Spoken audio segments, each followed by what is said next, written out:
अस्सलाम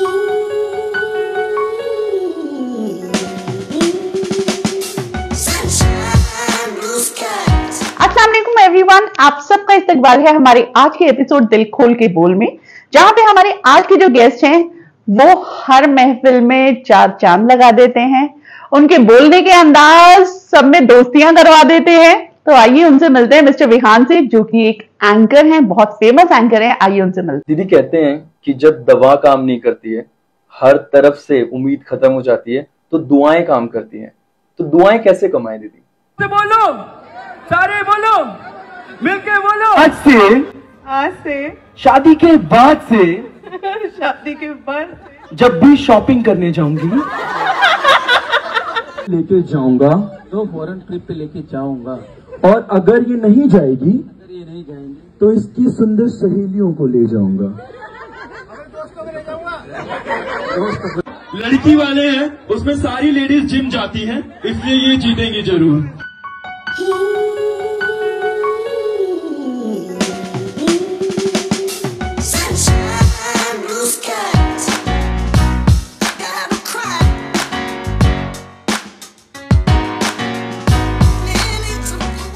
तो हाय मिस्टर विहान, कैसे हैं आप? मैं बहुत अच्छा हूँ, आप कैसे हो? मैं बहुत अच्छी हूँ और थैंक यू सो मच कि आपने इतना कीमती वक्त निकाला और इतना बड़ा सरप्राइज दिया आपने मुझे सुबह में, और आप हमारे पॉडकास्ट पर आ गए, रौनक बढ़ा दी। Thank you thank you thank you, आपने मुझे बुलाया। और हाँ, कीमती तो है क्योंकि बहुत सारे पैसे मिल रहे होते हैं मुझे जाने के, लेकिन डेफिनेटली मुझे बहुत अच्छा लगा कि आपने मुझे इनवाइट किया। एंड सबसे बड़ी बात मुझे तो आपके पॉडकास्ट की ये लगती है कि यहाँ पर जो बोलना है ना, दिल खोल के बोलो। कुछ स्क्रिप्टेड नहीं है। हाँ। आपने जो बोलना है, इवन ठीक भी आएगी ना, हम उसे भी रिकॉर्ड करेंगे। दिल खोल के बोलो, दिल खोल के, जो भी है हम ऐसे ही तो बैठेंगे। मैंने जब आपका फर्स्ट एपिसोड देखा था, तो सबसे बड़ी जो बात ना मुझे ये लगी थी कि दिल खोल के बोलना है। तो हम लोग ना, एक्चुअली मैं तो इवेंट्स पे भी जब जाता हूँ तो हम ना कहीं ना अपना थोड़ा सा एक वो होता है ना, आर्टिफिशियल कॉर्नर दिखाना ही पड़ता है। हाँ। एक बैरिकेड होता है, लेकिन यहाँ पे this is actually I think first platform और सेटअप जहाँ पे बिल्कुल रॉ सकते हैं, रॉ, कोई दिखावा नहीं, दिखावा आर्टिफिशियल कुछ नहीं, बिल्कुल दिल खोल के बोलना है। हम जैसे बैठे हैं ऐसे ही बैठे हुए हैं, जो हमारे पास है हम उसी से शुरू हो रखे हैं।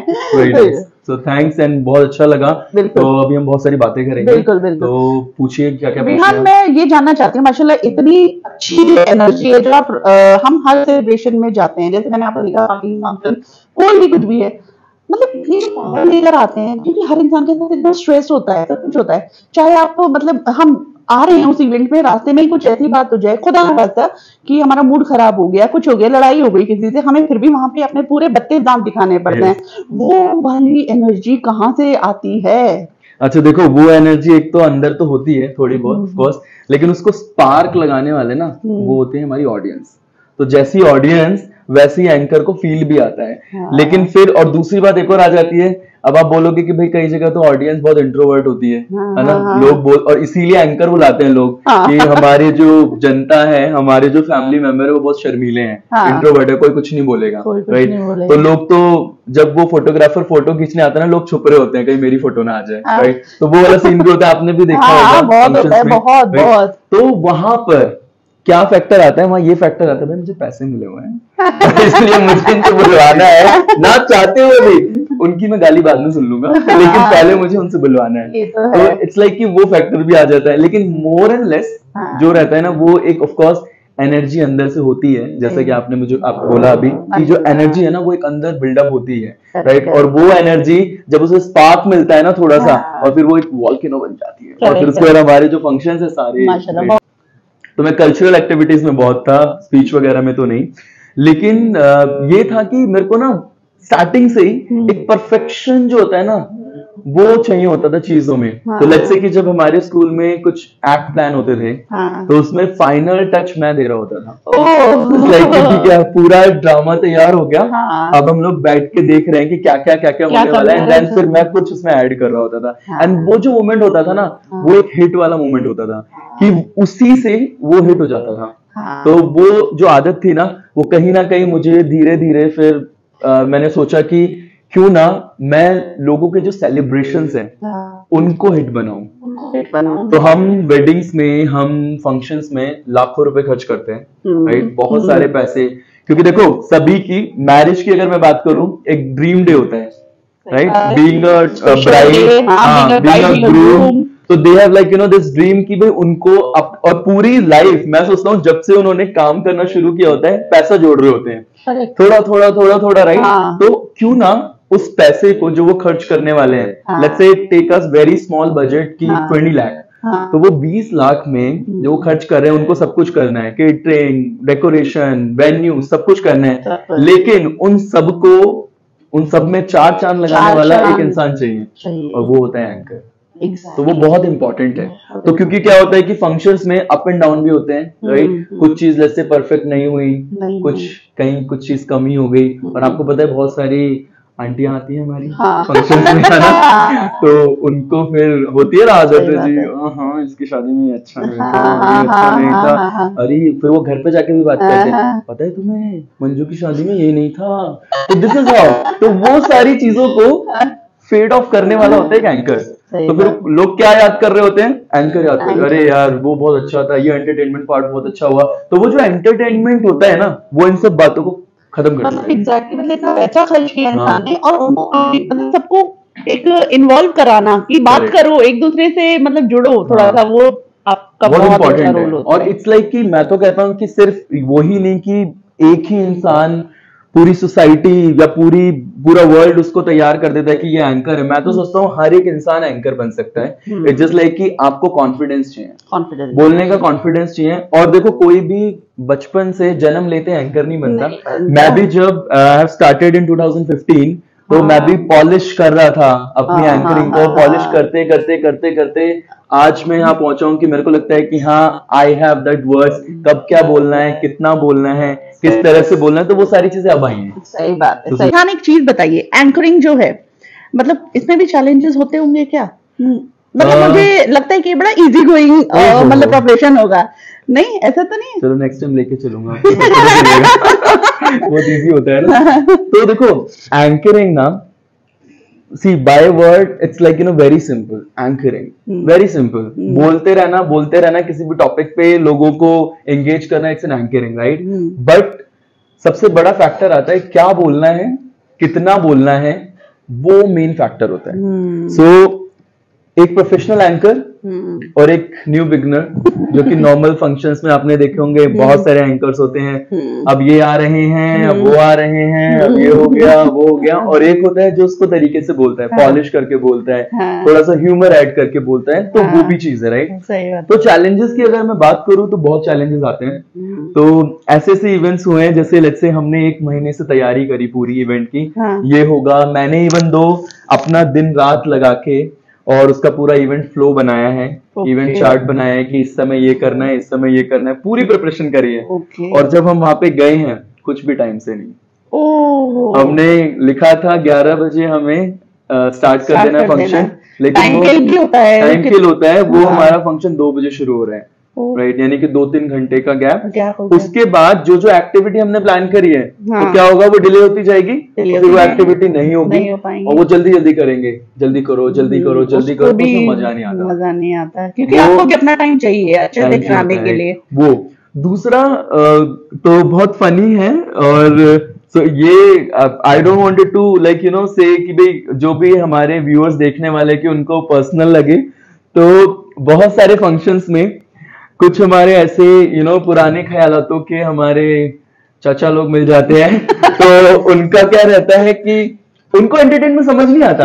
उनके समय पे एंकर नहीं होते थे, उनके समय पे होता था कि आए फंक्शन में, फोटो खिंचवाई, खाना खाया और गए, चले गए। तो उनका आज भी माइंडसेट वही है ना। तो उनको क्या करता है, तो एक फंक्शन में मैं गया, तो एंगेजमेंट का फंक्शन था, तो हम लोग यही सब कर रहे थे, हुडिंग्स ये सब, डांस कराना, गेम करना। तो मुझे उन्होंने बहुत प्यार से बुलाया कि भाई इधर आ। तो मैं गया वहां पे, मैंने कहा तारीफ करने के लिए बुलाया होगा कि हाँ बहुत अच्छा काम कर रहे हो।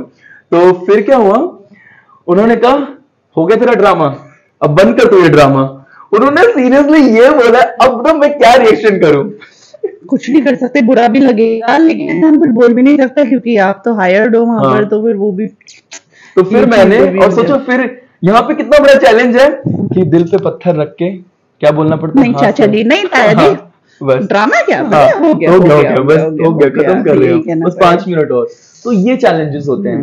कई बार 10 लोगों को पसंद आ रहा होता है और वहीं पे 20 लोगों को नहीं आ रहा होता। अब उसमें हमें 10 लोगों को खुश भी रखना है, कुछ करके, और उनको परेशान भी नहीं करना 20 लोगों को। तो वो बैलेंस कि कितना कराना है कितना नहीं कराना, तो ये भी एक चैलेंज होता है। चैलेंज है, और ये आर्ट है। मुझे लगता है कि इंसान के साथ पूरा बना के रखना है, ये मतलब बहुत बड़ी चीज है। और कुछ ना थोड़े टेक्निकल इश्यूज भी हो जाते हैं।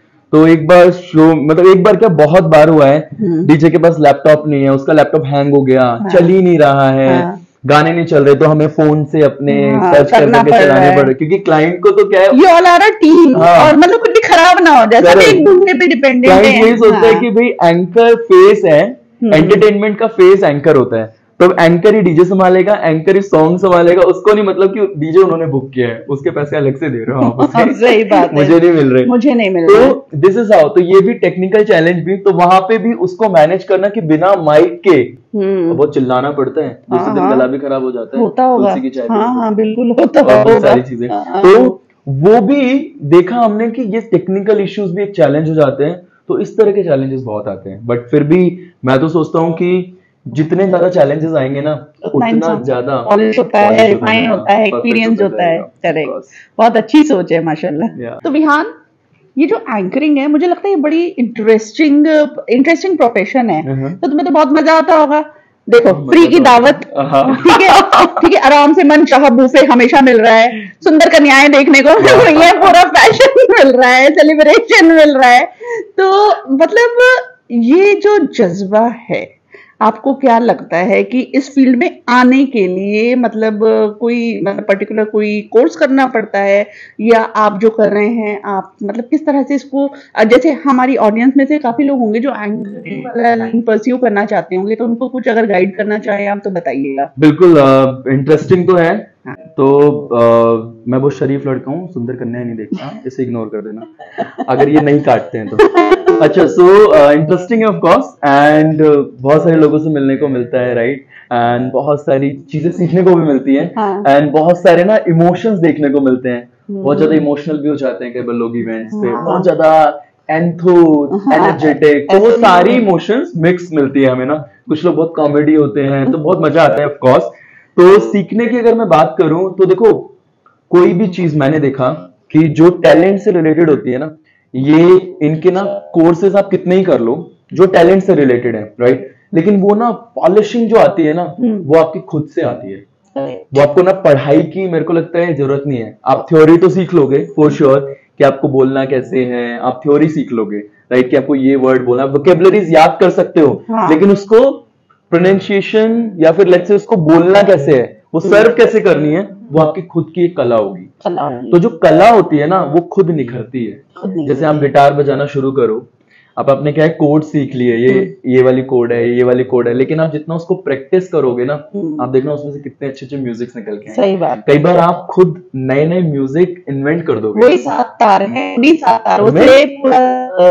करेक्ट। तो दिस इज हाउ। तो एंकरिंग में भी यही है। तो जिनको भी एंकरिंग सीखनी है, तो मैं तो यही कहूंगा कि जब 2014 में मेरे माइंड में आया, तो मैं टीवी शोज देख रहा होता था, डांस शो आते थे पहले, काफी डीआईडी हो गया और भी आते थे, तो मैं देखता था कि देखो वो लोग कैसे बहुत ह्यूमर फनी बातें कर रहे होते थे। बहुत अच्छा लगता था देख के, कि मेरे को लगता था कि दिस इज समथिंग कि आपको उससे हैप्पीनेस भी मिल रही है और एक सर्वाइवल भी मिल रहा है। सही बात है। तो मेरे मन में ऐसा आया, और मैंने क्या किया, घर पर ही फ्रेंड्स थे, हम लोगों ने क्या किया, सो उस टाइम तो ऑफ कोर्स इतने ज्यादा इंस्ट्रूमेंट्स घर में नहीं होते थे, ये सब नहीं, तो हमारे पास में टेम्पल हुआ करता था, वहां से हम माइक सेटअप ले आए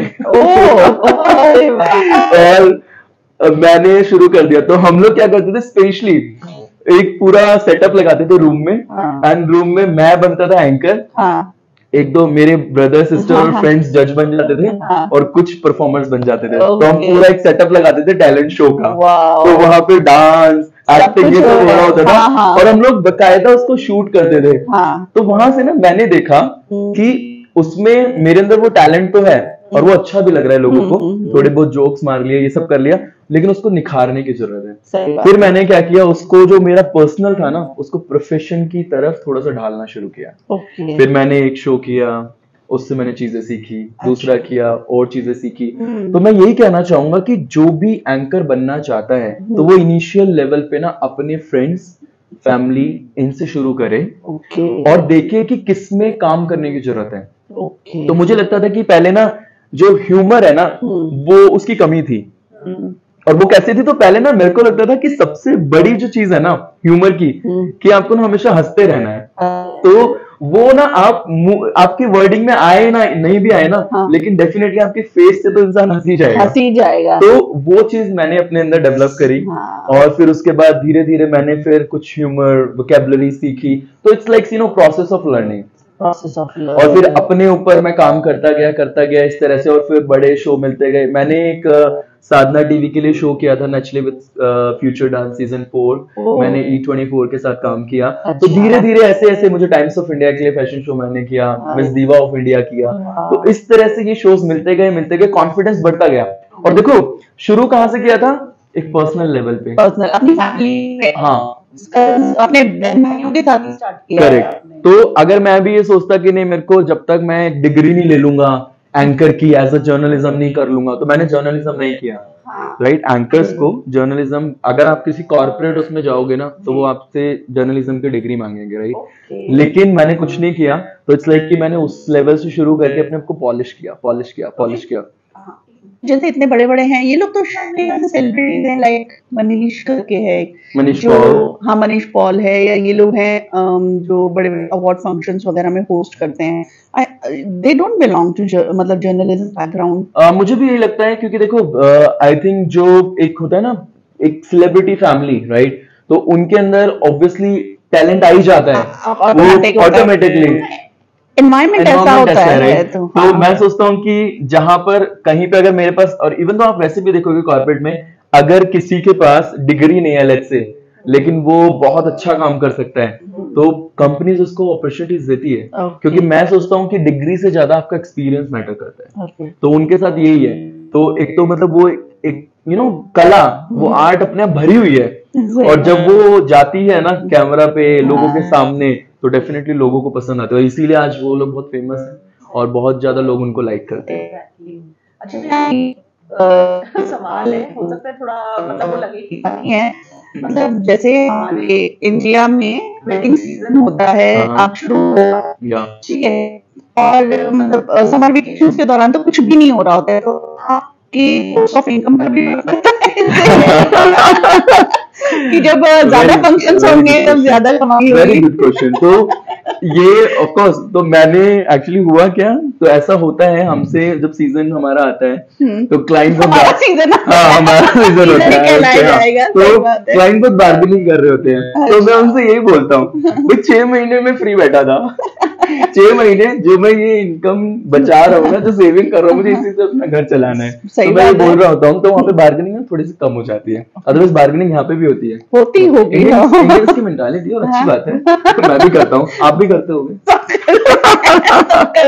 क्वालिटीज देखनी चाहिए, मतलब उनका प्रोफाइल, पेज, ये सब भी जाएगा, या किस तरह से थोड़ा गाइड करिए। देखो सबसे मेन तो मैं सोचता हूँ कि इंटरनेट ही है, कि लोग गूगल पे सर्च करते हैं, लेकिन आजकल सबसे ज्यादा जो ट्रेंडी है, और मैं सोचता हूँ कि एक तरह से सर्च पोर्टल ही बन गया है, इंस्टाग्राम हो गया, फेसबुक है, सोशल मीडिया, राइट। तो आप सोशल मीडिया पे, इवन दो यूट्यूब से भी ज्यादा मैं सोचता हूँ कि सोशल मीडिया से मुझे वर्क मिल रहा होता है। तो इट्स लाइक कि वहां पे लोग सर्च कर रहे होते हैं, और उसमें ये फायदा होता है कि आपको ना इंस्टेंट, क्योंकि अगर आप गूगल पे देखोगे तो वहां पे आपको डिटेल आएंगी, बहुत सारा कंफ्यूजन हो गया। लेकिन आप जब इंस्टाग्राम पे या किसी सोशल मीडिया प्लेटफॉर्म पे सर्च करो ना, आपको सीधा उनकी वीडियोस दिख जाएंगी, प्रोफाइल्स दिख जाएंगी, तो सारी चीजें ना आपकी बिल्कुल रेडी है, इंस्टेंट है, तो आपका टाइम भी वेस्ट नहीं होगा।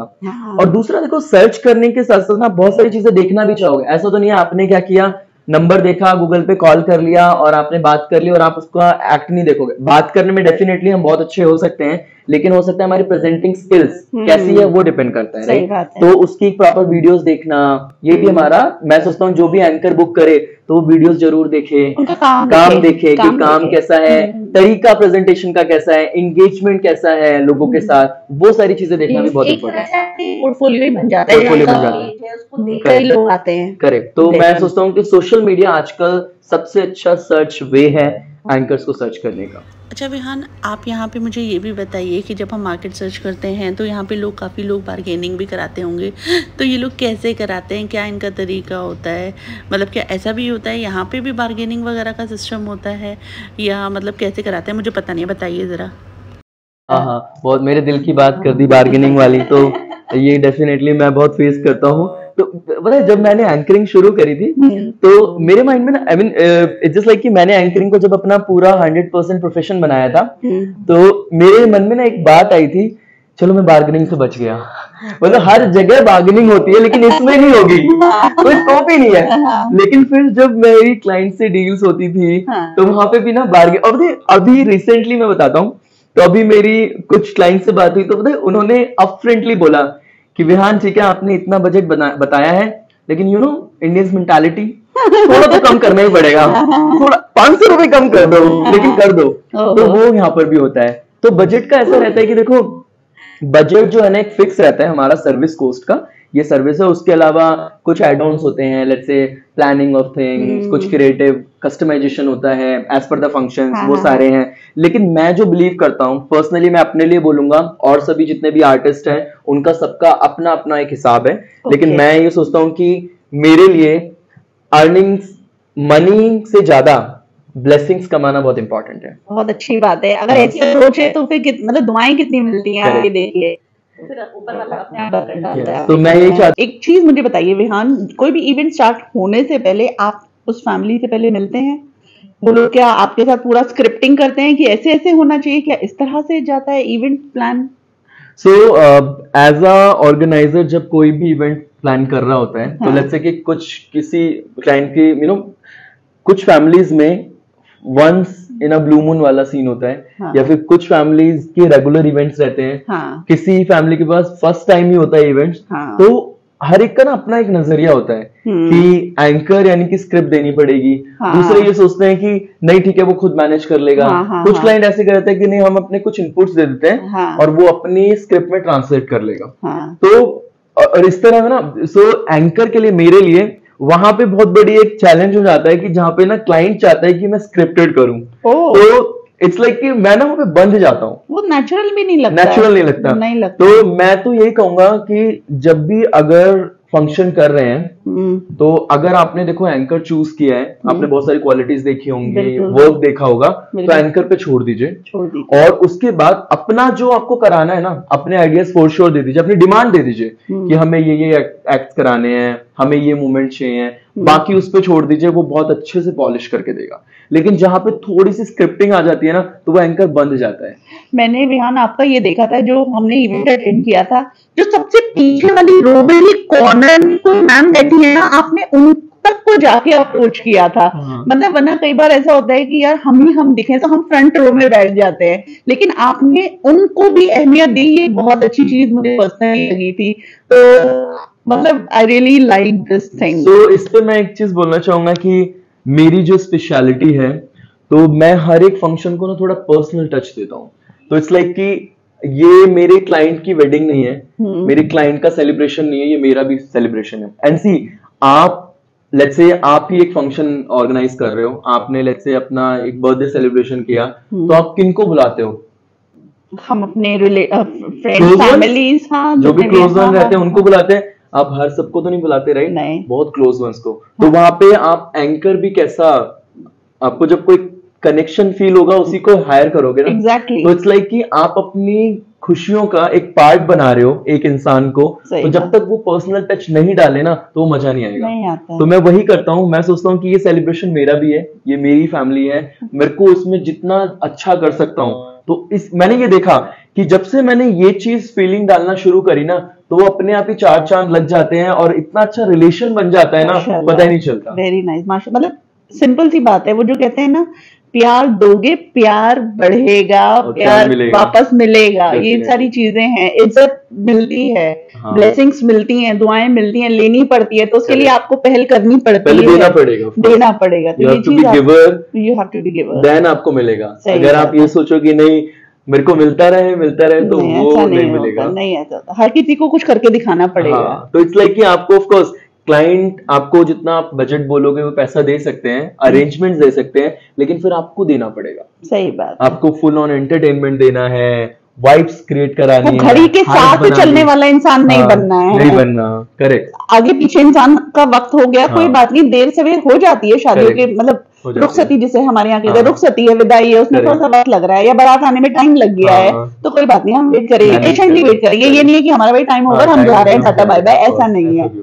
हाँ, लेकिन वेरी नाइस कि आप अपना पूरा टाइम देकर ही उसको वो करते हैं। सक्सेसफुल, देखो इवेंट को सक्सेसफुल बनाना, आपके भी फैमिली में अगर फंक्शन होंगे, मेरी खुद की अगर, तो मैं ये चाहूंगा नहीं सक्सेसफुल हो, चाहे सुबह के 4 ही क्यों ना बज जाए, लेकिन सक्सेसफुल हो। वो चीज कोई याद नहीं रखेगा कि हमने 4 से 3 बजे तक हमने खूब मस्ती करी, लेकिन अगर 1 घंटा हमारा 3 से 4 बेकार गया ना, वो याद रहेगा। हाँ। तो वो फैक्टर थोड़ा सा आता है कि पर्सनल टच देना बहुत इंपॉर्टेंट है। तो जो भी एंकर बनना चाहते हैं, सोच रहे हैं ना, तो सबसे बड़ा सजेशन है कि पर्सनल टच देना हर एक फंक्शन को बहुत इंपॉर्टेंट। अपनी खुशी, लोगों की खुशी में अपने आप को पूरा वो समझो कि आपके लिए भी है ये। Definitely, very nice. Okay Vihaan, यहाँ तक बातें ठीक है, लेकिन कुछ कुछ चीजें आपकी एकदम शॉक देती हैं, मतलब इतना हंसता खेलता उछलता कूदता वाला इंसान। अभी मैंने आपकी कुछ स्टोरीज देखी थी, ये स्पिरिचुअलिटी की तरफ जो आपका इंक्लाइनेशन आ रहा है, मेडिटेशन मतलब मील नहीं खा रहा है, मतलब क्या ये इंसान बिल्कुल हिप हॉप वाला एकदम से मेडिटेशन की तरह, कोई खास वजह इसकी? So you know the way you were saying expression, आपके जो थे एक्सप्रेशन मेडिटेशन पे, वो बहुत ही वियर्ड थे। तो एंड ऐसा है, तो बेसिकली जब भी मेडिटेशन की बात आती है ना, और स्पिरिचुअलिटी, आध्यात्मिकता की जब बात आती है ना, तो यही होता है कि आध्यात्मिकता, स्पिरिचुअलिटी, लोग ये सोचते हैं कि इसका मतलब है सब कुछ छोड़ना, घर छोड़ देना, दोस्त छोड़ देना, पार्टीज छोड़ देना, खाना पीना छोड़ देना, कपड़े छोड़ देना, फैशन छोड़ देना, शॉपिंग छोड़ देना, मैंने यही सुना है। इनफैक्ट मैं आपको बोलना चाहूंगी, आई थिंक मैंने आपको ब्रह्मा कुमारी से रिलेटेड कुछ देखा था आपका, तो मैंने ब्रह्मा कुमारी को मैंने भी, मतलब मैंने देखे हैं उनके काफी सारे पॉडकास्ट, और शिवानी जी जो हैं, बीके शिवानी, उनका काफी मैंने देखा है। तो कई लोग ऐसे हैं जो ये कहते हैं कि सबसे पहले अगर आप इसको ज्वाइन करेंगे ना, वो आपकी जिंदगी से रंग उड़वा देंगे, मतलब you can't where colourful clothes, you can't मतलब जैसे आप थोड़ा सा फैशनिस्टा होते हैं, वो सब चीजें खत्म कराकर आपको बिल्कुल सिंपल सोबर उसमें ले आएंगे। ऐसा कुछ है क्या? तो देखो सबसे बड़ा लाइव एग्जांपल तो आपके सामने बैठा है। तो मैं तो ब्रह्मा कुमारी इसको काफी सालों से फॉलो कर रहा हूँ, और मैंने तो इतने सारे रंग माशाल्लाह काफी कलरफुल इनफैक्ट मैं तो सोचो मेरे लाइफ में कितने कलर है। और देखो एक चीज और कि ब्रह्मा कुमारीज में देखा होगा आपने कि वो लोग व्हाइट कपड़े पहनते हैं ना। हाँ, उनका एक है सब व्हाइट, तो उनका ना एक पर्पस है कि व्हाइट मतलब प्योरिटी का प्रतीक है ना, प्योरिटी, क्लीनलीनेस है ना, शुद्धता है ना, पीस है ना। तो इसमें आपने देखा होगा कि प्योरिटी मेन फॉलो करते हैं। तो वो चीज चाहते हैं कि जैसे हम कपड़े पहनते हैं ना, वैसा हमारा मूड भी होता है। लेट्स से कि आपने नए कपड़े पहने तो आप खुश रहोगे ना, वो फीलिंग आ रही होती है नए कपड़ों से, राइट। तो वो ऐसा महसूस हो रहा होता है। अब जैसे ब्लैक कपड़े पहन रहे हो तो उस दिन आपका अलग एक मूड होता है, ग्रीन पहन रहे हो उस दिन अलग, तो वो भी इफेक्ट करते हैं, कलर्स भी हमारी लाइफ को इफेक्ट करते हैं, हमारे बिहेवियर को, ये मैंने देखा है। तो जैसे ही आपने देखा होगा स्वान जो हंस होता है, तो हंस व्हाइट होता है, राइट, पूरा, और बहुत ही प्योरिटी का एक सिंबल माना गया है। स्वान है, या फिर आपको वो डव जो कबूतर होता है ना, पिजन, पीस वाला जो व्हाइट वाला जो होता है वो भी। तो देखो मैंने जब आपने बात की ना कि कलर उड़वा देते हैं, तो मैं तो ये कहूंगा कि ब्रह्मा कुमारी जो भी, इवन दो सिर्फ ब्रह्मा कुमारी ही नहीं, और मैं सिर्फ ब्रह्मा कुमारी को ही नहीं, मैं और भी जो स्पिरिचुअल ऑर्गेनाइजेशंस है ना, मैं सभी को मानता हूँ।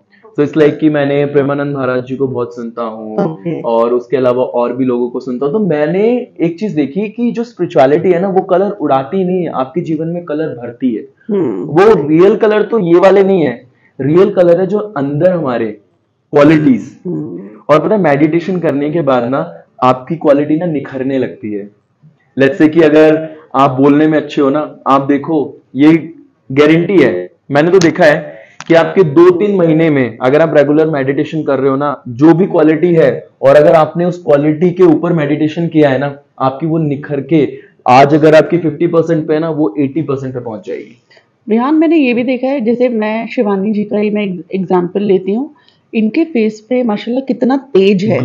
मैं यहाँ रिलीजन की बात नहीं करूंगी, मैं यहाँ उनकी तेज की बात करूंगी माशाल्लाह। और उनका without makeup in white sari with simple, मतलब जैसे वो होती हैं वैसे बैठी हुई है, बट शी इज ग्लोइंग, उनका ऑरा ग्लो कर रहा है माशाल्लाह। मैं कहूंगी कि मतलब ये आपके अंदर जो सुकून होता है वो आपको मतलब रिफ्लेक्ट करता है, शाइन करता है। तो इट्स लाइक कि देखो ये कहते भी है ना कि face is index of your mind, right? तो जो आपके मन में चल रहा है वो आपका रिफ्लेक्ट करता है, फेस पे दिखता है, राइट? तो जितना ज्यादा आपने देखा होगा कि कुछ लोग बहुत टेंस रहते हैं, ओवर थिंकर होते हैं, हमें यहाँ पे फ्रॉनिंग रहती है। तो ये जो ऑरा तभी निकलता है जब हमारे अंदर सुकून होता है। तो विहान, ऐसी क्या बात थी जिसकी वजह से आपको लगता है कि अब मेडिटेशन में आना आपकी मजबूरी बन गई कि अब आना पड़ेगा?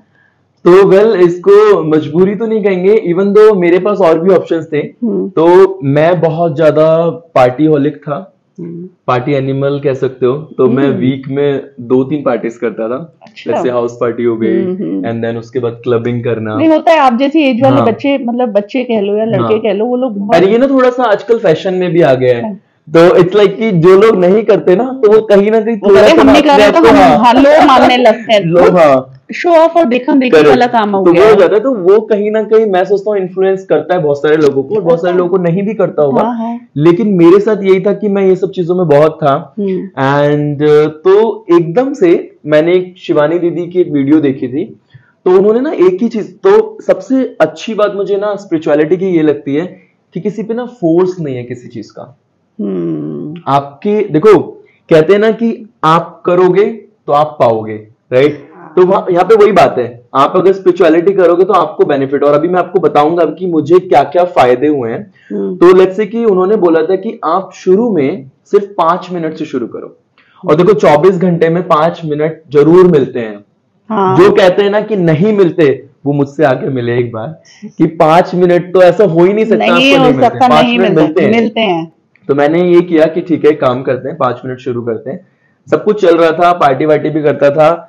फिर जैसे लेट्स से कि हम संडे फिर फुल स्टॉप लगा देते हैं पार्टी वार्टी को, वो अब हमारा वर्क मूड हो जाता है, राइट? तो जब मैं जॉब में था, तो मंडे जब हम ऑफिस जाना होता था, तो तब मैं उठ के, लेट्स से मैं 8 बजे उठा, तो ऑफिस हुआ करता था 10 बजे का, 5 मिनट उठ के मैं बैठ जाता था नीचे बिल्कुल ऑथेंटिक वे में, और आराम से अपना प्रॉपर मेडिटेशन करने की, जैसे हम लोग बैक स्ट्रेट करके बैठते हैं ना, थोड़ा सा अपनी ब्रीदिंग को फील करते ब्रीदिंग करा और ये सब करना, कंसंट्रेट किया। तो मैंने देखा कि दूसरे तीसरे हफ्ते, फर्स्ट में तो स्टार्टिंग में कुछ पता नहीं चलता क्योंकि वो बहुत ना वेग होता है, फेडी होता है, लेकिन होती है। जैसे जैसे आप, और स्टार्टिंग में तो ना मेहनत भी लगती है क्योंकि इतनी सारी थॉट्स है ना मन में। अभी मैंने भीड़ बहुत है, यहाँ पे बहुत भीड़ बहुत है, बहुत अच्छा कहा आपने, भीड़ बहुत है। तो मैंने अभी पार्टी करी है, फ्राइडे से लेके सैटरडे संडे खूब मजे किए, आंखें बंद करती सबसे पहले वही चीजें आ रही होती है, राइट? लेकिन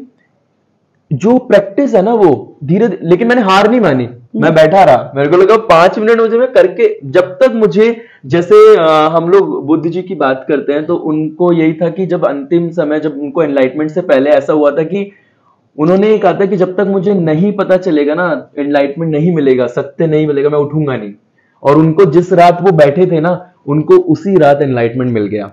तो ऐसे ही मैंने सोच लिया था कि जब तक मुझे पता नहीं चलेगा ना कि रियल में स्पिरिचुअलिटी है क्या और इससे क्या मुझे फायदा हो सकता है या नहीं होगा, मैं बंद कर दूंगा। होगा तो डेफिनेटली मैं उसको कंटिन्यू करूंगा। तो मैंने दूसरे हफ्ते से ना अपने ऑफिस में देखना शुरू कर दिया कि ना मेरे रिलेशन अच्छे हो गए कलीग से, और ना वो मेरे अंदर ना एक एनर्जी रहने लग गई।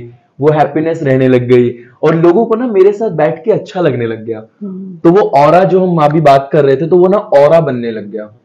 तो वो हमारे अंदर जो क्वालिटी है ना, देखो लव हम सभी के अंदर है, पीस हम सभी के अंदर है, हम तो बाहर ढूंढ रहे होते हैं। पहले मैं क्या करता था, पीस बाहर ढूंढ रहा हूँ, क्लब में जाके शॉपिंग कर रहा हूँ कि मुझे इससे खुशी मिल जाएगी। गुची की मैंने शर्ट खरीद ली, खुशी मिल गई।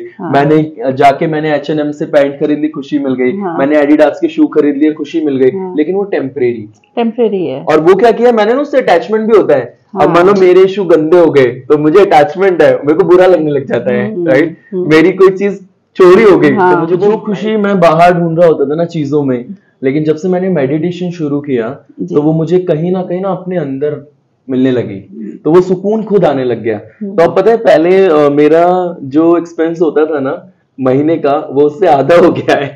जाहिर है बचत हो गई, राइट। आप ये देखो ना, मतलब हर चीज, मतलब जितनी हमारी जरूरतें बढ़ती हैं या हम एडिक्टेड हो जाते हैं, हमारे खर्चे उतने बढ़ जाते हैं ऑटोमेटिकली। वो डिजायर्स कभी खत्म नहीं होते। आज मेरे पास अगर 3 पेयर शू है ना, मैं कल चाहूंगा कि मेरे पास 6 हो जाने चाहिए, फिर मैं चाहूंगा अच्छा 10 हो जाने चाहिए, क्योंकि पीछे वाले पुराने होते जा रहे हैं और मेरा अटैचमेंट नए ट्रेंड से है। तो ये एक हैबिट हो जाती है। डिजायर भी एक हैबिट है कि मेरे को शॉपिंग, जो बहुत सारे मेरी कुछ फ्रेंड्स हुआ करती थी, उनको हर वीकेंड शॉपिंग पे जाना ही है, हर वीकेंड कुछ ना कुछ लाना ही है, राइट। तो ऐसी भी एक एडिक्शन हो जाती है हमारी, चाहे वो उसके लिए कर्जे में डूब जाए। हाँ ये भी होता होगा। हाँ। तो पहले होता था कई बार कि कार्ड स्वाइप कर देते हैं हम, और क्रेडिट कार्ड कितना इंटरेस्ट बन रहा है, और कुछ बाद में जब हमें पे करना होता है देखता है ओ यार इतना सारा बिल हमने जनरेट कर दिया। तो ये सारी चीजें ना मेरे को बहुत ज्यादा अट्रैक्ट करती थी, लेकिन जब से मैंने मेडिटेशन शुरू किया तो वो एक ना लाइफ में सेटिस्फेक्शन आ गया है। तो यहाँ पर मैं एक चीज बोलना चाहूंगा कि सेटिस्फेक्शन जो है ना, अगर आप मंथ का 10,000 भी कमा रहे हो ना, आप बहुत खुशी से रह सकते हो, बहुत एंजॉय, सब कुछ खाते हुए, सब कुछ करते हुए बहुत खुशी। लेकिन अगर आपकी लाइफ में सेटिस्फेक्शन नहीं है ना, तो अगर आप लेट्स से 1 लाख रुपीस भी कमा रहे हो ना पर मंथ, आप वो पीस, वो सेटिस्फेक्शन नहीं आ सकता लाइफ। तो वो मेडिटेशन करने के बाद मेरी लाइफ में आया है कि मेरे को इतनी सेटिस्फेक्शन हो गई है ना अपनी लाइफ से, कि जो है बहुत अच्छा है और जो हो रहा है वो भी बहुत अच्छा हो रहा है, और जितना है ना मेरे पास वो बहुत अच्छा है। और मुझे लगता है कि हर एक इंसान को ये एक मैसेज है कि अपनी लाइफ से ना नहीं है वर्ड हटा देना चाहिए। करेक्ट। और हम यही कर रहे होते हैं कि मेरे पास ये नहीं है, मेरे पास ये नहीं है, मेरे पास ये नहीं है। तो मैंने ये अपनी ना पर्सनल लाइफ में अपने ज्यादा लंबा नहीं, 1 साल की बात बताऊंगा, एक्सपीरियंस किया है कि लॉ ऑफ अट्रैक्शन है। तो हम जो यूनिवर्स में भेज रहे हैं ना, वो वापस आ रहा है। I too believe in this, मैं मानती हूँ। हाँ। तो इट्स लाइक कि मैंने क्या किया, so it's like let's say कि मैं अगर नेगेटिव बॉल्स फेंक रहा हूं तो यूनिवर्स की जो वॉल्स हैं वो उस पर टच होगी, वापस आएगी, लॉ ऑफ अट्रैक्शन। तो मैंने क्या भेजा है, नेगेटिव बॉल, ब्लैक कलर की बॉल भेजे तो ब्लैक ही आएगी, लेकिन जब मैं व्हाइट कलर की बॉल भेजूंगा ना अच्छी पॉजिटिव, तो वो मेरे पास पॉजिटिव ही वापस आएगा। तो आपने देखा होगा कि बहुत सारे लोग ऐसे होते हैं जो हमेशा लोगों का भला चाहते हैं, अच्छा करते हैं, तो उनके साथ ना ऐसी चीजें हो रही होती हैं नेगेटिव। हाँ, ये है बहुत सारी। तो क्योंकि एनवायरमेंट भी ऐसा हो गया है ना, तो बहुत सारी नेगेटिव एनर्जीज भी हैं, बहुत सारी चीजें, तो वो सारी चीजें इन्फ्लुएंस करती है। तो वहां पे मेडिटेशन हेल्प करता है कि कैसे आप अपनी पॉजिटिविटी के द्वारा सबको पॉजिटिव बना सकते हो। तो वो धीरे धीरे ना आप अपनी लाइफ में देखोगे कि चेंजेस आते रहेंगे। और 1 साल में, तो मैं पहले जॉब करता था, so I was into digital marketing. तो मेरे को ना हमेशा ये इनसिक्योरिटी रहती थी, क्योंकि देखो प्राइवेट जॉब्स का ना कुछ पता नहीं होता, कभी भी आप पूरा मार्केट खत्म हो सकता है कुछ भी। तो मेरे को हमेशा इनसिक्योरिटी रहती थी कि फाइनेंशियल सिक्योरिटीज को मैं कैसे बिल्डअप करूं। तो मैं हमेशा ना एक थॉट भेज रहा होता था यूनिवर्स में कि मेरी ना जो फाइनेंशियल सिक्योरिटीज है ना, वो बहुत जल्दी अच्छी हो जाएंगी, बहुत जल्दी ना सिक्योर हो जाऊंगा मैं, पॉजिटिव वे में। और ऐसे भेज रहा होता था, और सो रहा होता था तो भी मैं ये भेज रहा होता था। और देखो मैंने लास्ट मार्च में जॉब छोड़ी, और मार्च से अब मैंने अपना एंकरिंग का प्रॉपर कर दिया है, और अब मैं यही कर रहा हूँ फुल टाइम। और ये बहुत अच्छा चल रहा है माशाल्लाह, और ऐसे ही चलता रहेगा। देखना इससे भी अच्छा होगा, हम पॉजिटिव वाइब भेजेंगे। बिल्कुल, बहुत जरूरत है, बहुत जरूरत है। जैसे कि मैंने कहा ना, मुझे तो ब्लेसिंग्स दुआएं वो बहुत ज्यादा चलाती है और आगे भी चलाती रहेगी। तो मेडिटेशन हमें इन सब चीजों में बहुत मदद करता है। हमारे रिश्ते अच्छे हो जाते हैं, हमारा बोलने का तरीका, हमारी वाइब्स, और ना हम गिवर बन जाते हैं, और बनना भी चाहिए कि सिर्फ ना देना है। तो हमें ये नहीं सोचना है कि मुझे, आजकल यही हो रहा है। तो मैं अगर रिलेशनशिप्स की बात करूं तो पहले जो मेरे रिलेशंस रहे हैं वो ऐसे थे कि मैं सिर्फ मांग रहा था, अच्छा मुझे टाइम दो, मुझे रिस्पेक्ट दो, मुझे प्यार दो, मेरे लिए करो, गिफ्ट्स लाओ, ये करो वो करो। तो क्या हो रहा है, अब जब मैं मांग रहा हूँ तो सामने वाला भी तो यही सोच रहा होगा। तो दोनों मांग रहे हैं, तो वहां पे क्लैश हो रहा है। तो जब आपका नेचर गिवर वाला हो जाता है ना, तो आपको सामने वाला तो देगा ही, लेकिन जो यूनिवर्स है ना वो भी देगा। तो मैं सोचता हूँ कि मेडिटेशन ने मेरी लाइफ में ये सारे इंप्रूवमेंट्स किए कि मेरी पर्सनालिटी को बिल्कुल मतलब 360 डिग्री चेंज कर दिया। माशाल्लाह। जो मैं पहले हुआ करता था, ये बहुत बड़ी बात है। और इतनी यंग एज में अगर ये समझ आ जाती है तो यानी कि आपका फ्यूचर बहुत ब्राइट है, क्योंकि इंसान देखो भटकता है, सारी चीजें होती हैं, लेकिन अगर सही समय पे अच्छी गाइडेंस मिल जाए तो संभल भी जाता है। करेक्ट। और देखो सबसे बड़ी बात यह कि स्पिरिचुअलिटी से डरना नहीं चाहिए कि कोई भी चीज छोड़नी पड़ेगी या कुछ ऐसा करना नहीं। मतलब ये मिथ्स है, और आई वुड से कि ये ना मिसकंसेप्शन है। क्योंकि देखो छोड़ना क्या है, हमें ना सिर्फ हमारे अंदर जो बुरी चीज है ना, जो हमें हार्म कर रही है, लेट्स से कि मेरे को गलत सोचना हार्म कर रहा है, मुझे गुस्सा करना हार्म कर रहा है, मेरा बीपी हाई हो जाता है, तो वो गलत चीज है ना। तो हम छोड़ेंगे ना उसे, तो वो छोड़ना है बस, और कुछ नहीं छोड़ना। बाकी सब कुछ दोस्त बनाने हैं, फैमिली को टेक केयर करना है अच्छे से, सब कुछ करना है। और जितनी भी रिस्पॉन्सिबिलिटीज आपकी लाइफ में आएगी ना, वो आपको और ज्यादा रिस्पॉन्सिबल बनाती है, एक्सपीरियंस बनाती है, और आप रोल मॉडल बन जाते हो लोगों के लिए। वैसे यहाँ एक चीज मैं जानना चाहूंगी, अगर कोई इंसान मतलब आपने उसके लिए बहुत अच्छा किया है, आपके दिल में उसके लिए ना बुराई है ना कुछ है, फिर भी वो इंसान हमें गलत समझे बैठा है, तो उसका क्या वो है तोड़? देखो कुछ ऐसी चीजें होती हैं कि आपने, और ये सबके साथ होता है, ये हो रहा है, और हम ये सोचते हैं कि मैं तो इनके साथ अच्छा करता हूँ, मैंने तो अच्छा किया, लेकिन ऐसा क्यों हो रहा है? तो देखो एक छोटा सा एग्जाम्पल लेते हैं कि हर एक फैमिली में क्या कभी आपने सोचा है कि जो आपकी मम्मी है, जो आपके पापा हैं, जो आपका भाई है, जो बहन है, वही लोग क्यों आए आपके साथ? कभी सोचा है ऐसा? शायद वो हमें अच्छे से जानते हैं, हमारे नेचर को जानते हैं, लेकिन हमें बर्बाद करने के लिए ये हो सकता है। देखो ये ना एक कार्मिक अकाउंट होता है। ओके। सो जो आपका कार्मिक अकाउंट उनके साथ था ना, वो आपने पूरा करना है, इसीलिए वो आपकी लाइफ में आए हैं। तो लेट्स से आपकी मैरिज हुई, तो इतने सारे लड़के हैं दुनिया में, सबसे क्यों नहीं हुई? मतलब लेट्स से इससे भी हो सकती थी, या इससे हो सकती थी, या इससे हो सकती थी, या इससे हो सकती थी, लेकिन आपके हस्बैंड से ही क्यों हुई? क्योंकि उनके साथ कार्मिक अकाउंट था। कहते हैं ना ऊपर से जोड़ियां बन के आती है, तो वो इसीलिए क्योंकि आपका कार्मिक अकाउंट पहले आपका कुछ रह गया है, कार्मिक अकाउंट, जो अभी आपको पूरा करना है। पहले के इनकम्प्लीट प्रोजेक्ट यहाँ पूरे हो रहे हैं, पूरे करने हैं। हाँ।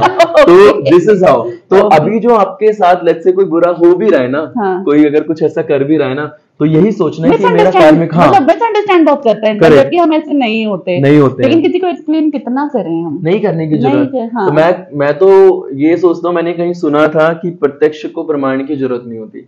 अगर आप अच्छे हो ना, और अगर सामने वाला आपकी बुराई भी कर रहा है तब भी आप अच्छे हो, तो इससे बड़ा प्रत्यक्षता कोई हो ही नहीं सकती। मेरा तो विहान ये हो गया है कि लेट गो वाला, कोई बात नहीं, जो जहाँ है खुश रहे, दुआ ही दे सकती हूँ मैं। किसी के लिए बुरा भी नहीं कहना, कुछ नहीं कहना, बस ये है कि ठीक है, जस्ट स्टे एट पीस। हाँ कोई बात नहीं। तो अब जो कार्मिक अकाउंट आपका चल रहा है ना, अगर आप उसको हैप्पीली, खुशी खुशी जैसे आप करते हैं पार, तो वो खत्म हो जाएगा, सेटल हो जाएगा, और उनसे रिलेशन आपके अच्छे हो जाएंगे। लेकिन अगर आपने रिएक्शन किया कि ये बुरा कर रहे हैं मैं भी करूं, तो फिर क्या होगा, और बनता जाएगा। तो इट्स लाइक कि आपके ऊपर और लोन चढ़ता जा रहा है, तो उन्हें क्या करना है, सेटल ही करना है। एग्जैक्टली। तो विहान बहुत बातें कर ली हमने, अब आपके इम्तिहान की बारी है। तो इम्तिहान तो जब आपने बोला ना बहुत बातें कर ली, अब यहाँ पे काम वाम करना पड़ेगा कुछ नहीं, मैं तो ये सोच रहा था। नहीं, काम नहीं करना पड़ेगा, दिमाग को काम कराना पड़ेगा, क्योंकि हम हर गेस्ट के साथ एक रैपिड फायर राउंड खेलते हैं। तो कुछ सवाल है मेरे, आपके सवाल में आपसे करने वाले, इसका आपको जवाब क्विकली दे दो। सवाल पूछने में तो मैं बहुत एक्सपर्ट हूँ, आज जवाब भी दे दूंगा। आज मतलब एक कहीं एक्सपीरियंस होस्ट के आगे मैं पिदगी सी होस्ट बनी। कोई बात नहीं, पूछिए, बहुत मैं तैयार हो जाता हूँ। बिल्कुल। तो हमारे कुछ सवाल हैं आपके प्रोफेशन को लेके, तो बताइएगा। माइक और नो माइक? वेल दोनों सिचुएशन में बेस्ट है क्योंकि मेरी आवाज काफी बुलंद है। तो मैं बिना माइक के भी बहुत अच्छा शो होस्ट कर लेता हूँ। वेरी गुड, यानी कि आप अच्छा बचवा सकते हैं माइक वाले। ठीक है, बढ़िया बढ़िया। ये आप थोड़ा कट कर देना। तो नेक्स्ट टाइम से लोग मुझे बिना माइक के बुला लेंगे अपने शो से। सही है। अच्छा, वेडिंग्स या corporate events? Wedding events. Wedding क्यों? शाही दावत में। अच्छा, शाही दावत मिल जाती है। Variety of food, okay fine. अच्छा, एक वर्ड जो आपको डिस्क्राइब करे कि आप कैसे होस्ट हैं? एंटरटेनमेंट। Entertainment, okay. अच्छा, एक किसी को आपने कभी रोस्ट किया है समवन बाय मिस्टेक? ऐसा मिस्टेक नहीं, इंटेंशनली उसके पैसे मिलते हैं। अच्छा, ऐसा भी होता है, ओके। तो मेरी बुकिंग्स ऐसी भी हुई हैं जिसमें ब्राइड ने खुद बोला है मेरे भाई को रोज जरूर करना है। ओह माय गॉड, इट भी कम नहीं है भाई। कुछ फ्रेज आप ओकेजनली यूज करते हैं अपने इवेंट्स में? सो यही कहना चाहूंगा, मैं हूँ विहान, मैं हूँ बहुत टैलेंटेड, मेरी अच्छा। बातें सुन के लोग हो जाते हैं एंटरटेन। अरे वाह, वेरी नाइस, सही है। Any dream event you have ever dreamed कि हाँ मुझे ये होस्ट करना है? हाँ, तो मुझे हमारे सलमान खान भाई की शादी होस्ट करने का आई विश कि ऐसा हो जाए तो बहुत मजा आएगा। Here we come to an end of our Salman भाई तक ये वीडियो जरूर पहुंचनी चाहिए। प्लीज सलमान भाई, आपकी शादी का इंतजार हो रहा है, विहान को जरूर बुलाना है। फ्री ऑफ कॉस्ट, धमाल मचा देंगे, धमाल मचा देंगे। ठीक है, तो हमारा यहाँ पे ये पॉडकास्ट खत्म होता है। Thank you so much Vihaan, बहुत अच्छा लगा आपसे, आपके बारे में जानकर बहुत अच्छा लगा और बहुत कुछ सीखने को भी मिला है। आई होप हमारी ऑडियंस बहुत कुछ जानेगी और मोटिवेट भी होगी। काफी इंस्पायर किया है आपने हमें। थैंक यू मुझे बुलाने के लिए, एंड मुझे बहुत मजा आया। और आज मैंने बिल्कुल सच में, जैसे ही है ना दिल खोल के बोल, तो मैंने दिल खोल के बोला है। Thank you so much. मेरे को लगता है पहला ऐसा शो है, क्योंकि बहुत सारे स्क्रीन शोज करता रहता हूँ तो जहाँ पे ना थोड़ा स्क्रिप्टेड होता है, लेकिन यहाँ पे बिल्कुल नेचुरल, बिल्कुल no file, no papers, nothing. तो बिल्कुल नेचुरल बोलने को मिला और दिल खोल के। तो मैं यही चाहता हूँ, दिल खोल के बहुत सारा सपोर्ट मेरा और बहुत सारे blessings. Please follow mister Vihaan, इनका जो मैं यहाँ पे डिटेल्स डाल दूंगी, प्लीज उनको दिल खोल के आप फॉलो करें। और कभी एज एन एंकर की जरूरत हो तो mister Vihaan is always ready. Thank you, thank you, thank you, thank you so much.